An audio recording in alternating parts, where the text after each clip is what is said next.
CM ಪತ್ನಿಗೆ ನೀಡಿದಂತಹ ಸಮನ್ಸ್ನ exclusive ಮಾಹಿತಿ ಟಿವಿ9 ನಲ್ಲಿ ಪಿಎಂಎಲ್ಎ ಅಡಿ ನೋಟಿಸ್ ನೀಡಿದ್ದಾರೆ ಇಡಿ ಅಧಿಕಾರಿಗಳು. ಅಕ್ರಮ ಹಣ ವರ್ಗಾವಣೆ ಆಕ್ಟ್ ಅಡಿಯಲ್ಲಿ ಇಡಿ ನೋಟಿಸ್ ಅನ್ನ ಜಾರಿ ಮಾಡಿದೆ. ವಿ ಮುರಳಿ ಕಣ್ಣನ್ ಹೆಸರಲ್ಲಿ ಪಾರ್ವತಿಗೆ ನೋಟಿಸ್ ಜಾರಿಯಾಗಿರೋದು. ಪ್ರಕರಣ ಸಂಬಂಧ ಸಾಕ್ಷಿಗಳು ದಾಖಲೆಗಳನ್ನು ಕೂಡ ಸಲ್ಲಿಸಲಾಗಿದೆ. ಪಿಎಂಎಲ್ಎ ಸೆಕ್ಷನ್ಗಳನ್ನು ಉಲ್ಲೇಖಿಸಿ ನೋಟಿಸ್ ಅನ್ನ ಜಾರಿ ಮಾಡಲಾಗಿದೆ. ಜನವರಿ 28ರಂದು ವಿಚಾರಣೆಗೆ ಖುದ್ದು ಸಿಎಂ ಪತ್ನಿ ಪಾರ್ವತಿಯವರು ಹಾಜರಾಗಬೇಕು ಅನ್ನುವಂತ ಕುರಿತಂತೆ ನೋಟಿಸ್. ಎಸ್, ಈ ಬೆಳವಣಿಗೆಗೆ ಸಂಬಂಧಪಟ್ಟಂತೆ ಇನ್ನಷ್ಟು ಡೀಟೇಲ್ಸ್ ಅನ್ನ ಪಡೆಯೋಣ. ನಮ್ಮ ಪ್ರತಿನಿಧಿ ರಮೇಶ್ ಈಗ ಸಂಪರ್ಕದಲ್ಲಿದ್ದಾರೆ.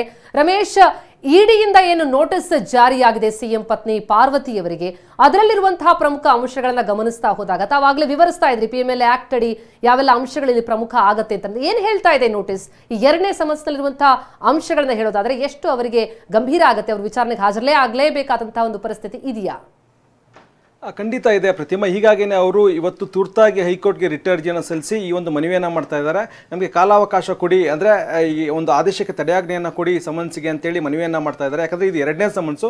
ಮೊದಲನೇ ಬಾರಿ ಸಮನ್ಸ್ಗೆ ಅವರು ಉತ್ತರ ಕೊಡ್ತಾ 2 ವಾರ ಕಾಲಾವಕಾಶ ಕೇಳಿದರು. ಆದರೆ ಯಾವುದೋ ಕಾರಣಕ್ಕೂ ಗೊತ್ತಿಲ್ಲ ಅವರು ಮತ್ತೆ ಅದನ್ನು ಅಂದರೆ ಹೈಕೋರ್ಟ್ ಮೊರೆ ಹೋಗಿರಲಿಲ್ಲ ಈ ಹಿಂದಿನ ಬಾರಿ. ಆದರೆ ಈ ಬಾರಿ ಅವರು ಎರಡನೇ ಬಾರಿ ಸಮನ್ಸ್ ಆದಾಗ ಕೊನೆಯ ಹಂತದಲ್ಲಿ ಅವರು ಹೈಕೋರ್ಟ್ ಮೊರೆ ಹೋಗಿದ್ದಾರೆ. ನಾಳೆಗೇ ಅವರು ವಿಚಾರಣೆಗೆ ಹಾಜರಾಗಬೇಕಾಗಿದೆ. ಆದರೆ ಇವತ್ತು ಹೈಕೋರ್ಟ್ ಮೊರೆ ಹೋಗಿದ್ದಾರೆ. ಇದರ ಸಮನ್ಸ್ ಸ್ಪಷ್ಟವಾಗಿ ಹೇಳಿದೆ. ಮುರಳಿ ಕಣ್ಣನ್ ಎಡಿ ಅಂದರೆ ಇದರ ತನಿಖಾಧಿಕಾರಿ ಯಾರಿದ್ದಾರೆ ಅವರು ಈ ಒಂದು ಸಮನ್ಸನ್ನು ಜಾರಿ ಮಾಡಿದ್ದಾರೆ. ಅವರು ನಮ್ಮ ಮುಂದೆ ನೀವು ಖುದ್ದಾಗಿ ಹಾಜರಾಗಲೇಬೇಕು ಅಂತೇಳಿ ಹೇಳಿದ್ದಾರೆ. ಯಾಕಂದರೆ ಕಳೆದ ಬಾರಿ ಉತ್ತರ ಕೊಡ್ತಾ ಸಿಎಂ ಪತ್ನಿಯವರು ತಮಗೆ ವಯಸ್ಸಾಗಿರುವಂಥ ಕಾರಣಕ್ಕೋಸ್ಕರ ಅನಾರೋಗ್ಯ ಇರೋದ್ರಿಂದ ತಮಗೆ ಖುದ್ದು ಹಾಜರಾತಿಯಿಂದ ವಿನಾಯಿತಿ ಕೊಡಿ, ಆನ್ಲೈನ್ ಮುಖಾಂತರ ನಾನು ಎಲ್ಲ ದಾಖಲೆಗಳನ್ನು ಕೊಡ್ತೀನಿ ಅಂತೇಳಿ ಮನವಿಯನ್ನು ಮಾಡಿದರು. ಆ ಒಂದು ಅವ್ರ ಪ್ರತಿಕ್ರಿಯೆಯ ಪ್ರತಿ ಕೂಡ ನಮ್ಮ ಹತ್ರ ಇದೆ. ಹೀಗಾಗಿ ಅದರಲ್ಲಿ ಅವರು ಸ್ಪಷ್ಟವಾಗಿ ಹೇಳಿದರು ನಮಗೆ ಕಾಲಾವಕಾಶ ಕೊಡಿ ಅಂತೇಳಿ. ಆದರೆ ಇಡಿ ಅವರು ಅಂದರೆ ಕಾಲಾವಕಾಶ ಕೊಟ್ಟರು ಕೂಡ ಖುದ್ದು ಹಾಜರಾತಿಯಿಂದ ವಿನಾಯಿತಿಯನ್ನು ಕೊಟ್ಟಿಲ್ಲ.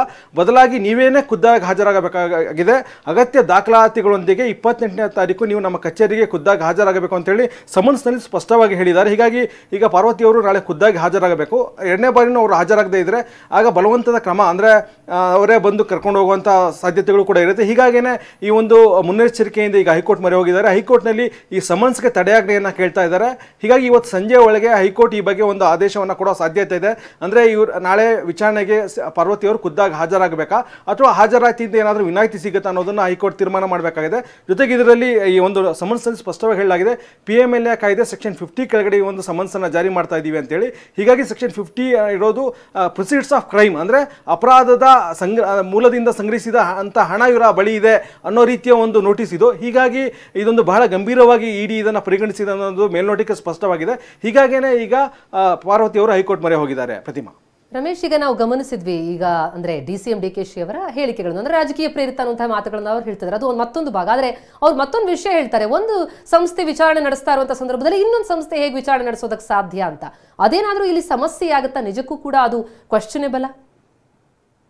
ಖಂಡಿತ ಇಲ್ಲ ಪ್ರತಿಮಾ. ಯಾಕೆ ಅಂತಂದರೆ ಪ್ರೆಡಿಕೇಟ್ ಅಫೆನ್ಸ್ ಇದ್ದರೆ ಇಡಿ ಯಾವಾಗ ತನಿಖೆ ನಡೆಯಿಸ್ಬೋದು ಅಂದರೆ ಒಂದು ಆಲ್ರೆಡಿ ಪ್ರೆಡಿಕೇಟ್ ಅಫೆನ್ಸ್ ಇರ್ಬೋದು, ಅಂದರೆ ಒಂದು ಅಪರಾಧ ಇರಬೇಕು. ಆ ಅಪರಾಧದಿಂದ ಗಳಿಸಿದ ಸಂಪತ್ತನ್ನು ಅಂದರೆ ಅದನ್ನು ಸೀಸ್ ಮಾಡೋಕ್ಕೋಸ್ಕರನೇ ಇಡಿ ತನಿಖೆ ನಡೆಸುತ್ತೆ. ಇಡಿ ಸ್ವತಃ ತನಿಖೆ ನಡೆಸೋಕ್ಕೆ ಸಾಧ್ಯ ಇಲ್ಲ. ಆಲ್ರೆಡಿ ಒಂದು ಅಫೆನ್ಸ್ ಇದ್ರೇ ಇವರು ತನಿಖೆ ನಡೆಸೋಕ್ಕೆ ಸಾಧ್ಯ. ಹೀಗಾಗಿ ಈ ಹಿಂದೆ ಡಿ.ಕೆ. ಶಿವಕುಮಾರ್ ಅವರ ಕೇಸ್ನಲ್ಲಿ IT ರೈಡ್ ಆದ ಬಳಿಕನೇ ಇಡಿ ಕೂಡ ದಾಳಿ ಮಾಡಿತ್ತು. ಅಲ್ಲೂ ಕೂಡ ಸೇಮ್ ಅಂದರೆ ಅಲ್ಲೂ ಕೂಡ ಅಪರಾಧದ ಮೂಲದಿಂದ ಸಂಗ್ರಹಿಸಿದ ಹಣದ ಬಗ್ಗೆ ತನಿಖೆ ನಡೆಸಿ ಇಡಿ ಒಂದು ಚಾರ್ಜ್ ಶೀಟನ್ನು ಫೈಲ್ ಮಾಡಿತ್ತು. ಅದೇ ರೀತಿ ಈ ಕೇಸ್ನಲ್ಲೂ ಕೂಡ ಈಗಾಗಲೇ ಲೋಕಾಯುಕ್ತ ಪೊಲೀಸರು ಒಂದು FIR ಅನ್ನು ದಾಖಲಿಸಿದ್ದಾರೆ. ಅದು ಪ್ರೆಡಿಕೇಟ್ ಅಫೆನ್ಸ್ ಆಗಿರುತ್ತೆ. ಯಾಕಂದರೆ ಭ್ರಷ್ಟಾಚಾರ ತಡೆ ಕಾಯ್ದೆಯಡಿ ಯಾವುದೇ FIR ದಾಖಲಾದರೂ ಕೂಡ ಅದಕ್ಕೆ ಸಂಬಂಧಪಟ್ಟಂಥ ಒಂದು ತನಿಖೆಯನ್ನು ನಡೆಸೋದಕ್ಕೆ ಇಡಿಗೂ ಕೂಡ ಆಟೋಮೆಟಿಕ್ ಆಗಿ ಅಧಿಕಾರ ಬರುತ್ತೆ. ಅಂದರೆ ಯಾಕೆಂದರೆ ಅದು ಪ್ರೆಡಿಕೇಟ್ ಅಫೆನ್ಸ್ ಆಗಿದೆ.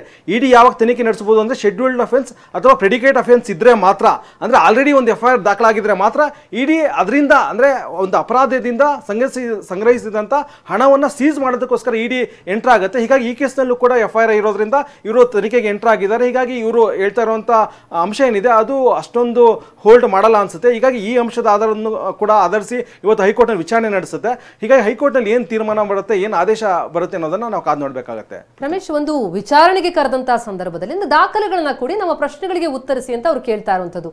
ಅದಕ್ಕೂ ಕೂಡ ವಿನಾಯಿತಿಯನ್ನ ಕೊಡುವಂಥದ್ದು ಯಾವ ಆಧಾರದ ಮೇಲೆ ಸಾಮಾನ್ಯವಾಗಿ ಅಂದ್ರೆ ವಿನಾಯಿತಿ ಕೊಡುವಂತ ಸಾಧ್ಯತೆಗಳು ಇರುತ್ತಾ?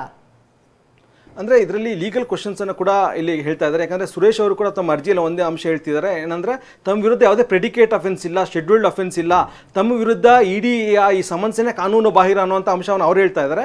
ಅದೇ ರೀತಿ CM ಪತ್ನಿಯವರು ಕೂಡ ಇದೇ ಅಂಶವನ್ನು ಹೇಳ್ತಾ ಇದ್ದಾರೆ, ತಮ್ಮ ವಿರುದ್ಧ ಇಡಿ ಕೊಟ್ಟಿರುವಂಥ ಸಮನ್ಸೇನೆ ಕಾನೂನು ಬಾಹಿರ, ಹೀಗಾಗಿ ಈ ಬಗ್ಗೆ ತೀರ್ಮಾನ ಆಗೋವರೆಗೂ ಕೂಡ ತಮ್ಮ ಖುದ್ದು ಹಾಜರಾತಿಯಿಂದ ವಿನಾಯಿತಿ ಕೊಡಿ ಅಂತೇಳಿ ಮನವಿಯನ್ನು ಮಾಡ್ತಾ ಇದ್ದಾರೆ. ಜೊತೆಗೆ ಇಡಿ ಸಮನ್ಸ್ಗೂ ಕೂಡ ತಡೆಯಾಜ್ಞೆಯನ್ನು ಕೇಳ್ತಾ ಇದ್ದಾರೆ. ಯಾಕೆಂದರೆ ಈಗಾಗಲೇ ಏನು ಲೋಕಾಯುಕ್ತ ಪೊಲೀಸರು ತನಿಖೆ ನಡೆಸ್ತಾ ಇದ್ದಾರೆ, ಅಂತಿಮ ಹಂತದಲ್ಲಿದೆ ತನಿಖೆ.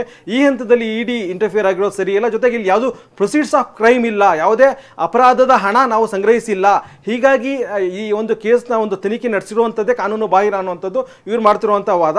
ಇದನ್ನು ಇಟ್ಕೊಂಡೇನೆ ಇವರು ಹೈಕೋರ್ಟ್ ಮೊರೆ ಹೋಗಿದ್ದಾರೆ. ಹೈಕೋರ್ಟ್ ಏನಾದರೂ ಈ ಅಂಶದಲ್ಲಿ ಏನಾದರೂ ಮೆರಿಟ್ಸ್ ಇದೆ ಅಂತೇಳಿ ಕೋರ್ಟ್ಗೆ ಅನಿಸಿದ್ರೆ ಆಗ ಈ ಒಂದು ಸಮನ್ಸ್ಗೆ ತಡೆಯಾಜ್ಞೆ ಅಂತ ನೀಡುವಂಥ ಸಾಧ್ಯತೆ ಕೂಡ ಇರುತ್ತೆ. ಅಥವಾ ಯಾವುದೇ ರೀತಿ ಬಲವಂತದ ಕ್ರಮ ತಗೋಬೇಡಿ, ಆದರೆ ಇವರು ತನಿಖೆಗೆ ಸಹಕರಿಸಬೇಕು ಅನ್ನುವಂಥ ನೀಡುವಂಥ ಆದೇಶ ನೀಡುವಂಥ ಸಾಧ್ಯತೆ ಕೂಡ ಇದೆ. ಹೀಗಾಗಿ ಹೈಕೋರ್ಟ್ ಅಂತಿಮವಾಗಿ ಏನು ತೀರ್ಮಾನ ನೀಡುತ್ತೆ, ಪಾರ್ವತಿ ಅವರು ವಿಚಾರಣೆಗೆ ಹೋಗಬೇಕು ಅಂತ ತೀರ್ಮಾನ ನೀಡುತ್ತಾ ಅಥವಾ ಏನಾದರೂ ತಡೆಯಾಜ್ಞೆ ಕೊಡುತ್ತಾ ಅನ್ನೋದೇ ಈಗಿರುವಂಥ ಕುತೂಹಲ. ಹೀಗಾಗಿ ಸಂಜೆ ವೇಳೆಗೆ ಇದೆಲ್ಲವೂ ಕೂಡ ತಿಳಿದು ಬರುತ್ತೆ.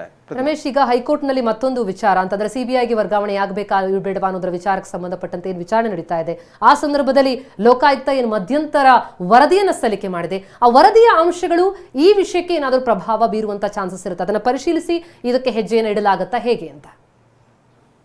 ಪ್ರತಿಮಾ, ಅಂದರೆ ಲೋಕಾಯುಕ್ತ ಪೊಲೀಸರ ತನಿಖೆಗೂ ಮತ್ತು ಈ ಕೇಸ್ಗೂ ಅಂತ ನೇರ ಸಂಬಂಧ ಇಲ್ಲ. ಹೀಗಾಗಿ ಲೋಕಾಯುಕ್ತ ಪೊಲೀಸರ ಒಂದು ವರದಿ ಏನಿದೆ ಅದು ಸೀಲ್ಡ್ ಕವರಲ್ಲಿ ಈಗ ಕೋರ್ಟ್ಗೆ ಕೊಟ್ಟಿದ್ದಾರೆ. ಕೋರ್ಟ್ ಅದನ್ನು ಪರಿಶೀಲನೆ ಮಾಡುತ್ತೆ.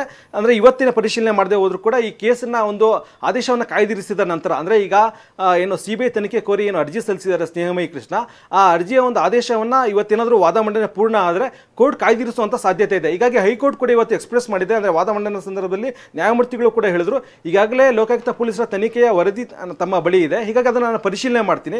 ಪರಿಶೀಲನೆ ಮಾಡಿದ ಬಳಿಕ ಇದು ಸಮರ್ಪಕವಾದಂಥ ತನಿಖೆ ನಡೆದಿದೆಯೋ ಇಲ್ವೋ ಅನ್ನೋದನ್ನು ಪರಿಶೀಲನೆ ಮಾಡಿ CBI ತನಿಖೆ ಅವಶ್ಯಕತೆ ಇದೆಯೋ ಅನ್ನೋದನ್ನು ಕೂಡ ನಾನು ತೀರ್ಮಾನ ಮಾಡ್ತೀನಿ ಅಂತೇಳಿ ಹೇಳಿದ್ದಾರೆ. ಹೀಗಾಗಿ ಆ ಒಂದು ವರದಿಯ ಪ್ರತಿ ಏನಿದೆ ಅದು ಬೇರೆ ಯಾರ ಕೈನಲ್ಲೂ ಇದೆ, ಕೇವಲ ಲೋಕಾಯುಕ್ತ ಪೊಲೀಸರ ಕೈನಲ್ಲಿದೆ, ಅದು ಬಿಟ್ಟರೆ ಕೋರ್ಟ್ ಕೈನಲ್ಲಿದೆ. ಹೀಗಾಗಿ ಕೋರ್ಟ್ ಇದನ್ನೆಲ್ಲ ಪರಿಶೀಲನೆ ಮಾಡಿ ತೀರ್ಮಾನ ಮಾಡುತ್ತೆ. Thank you so much Ramesh ತಮ್ಮೆಲ್ಲ ಮಾಹಿತಿಗೆ.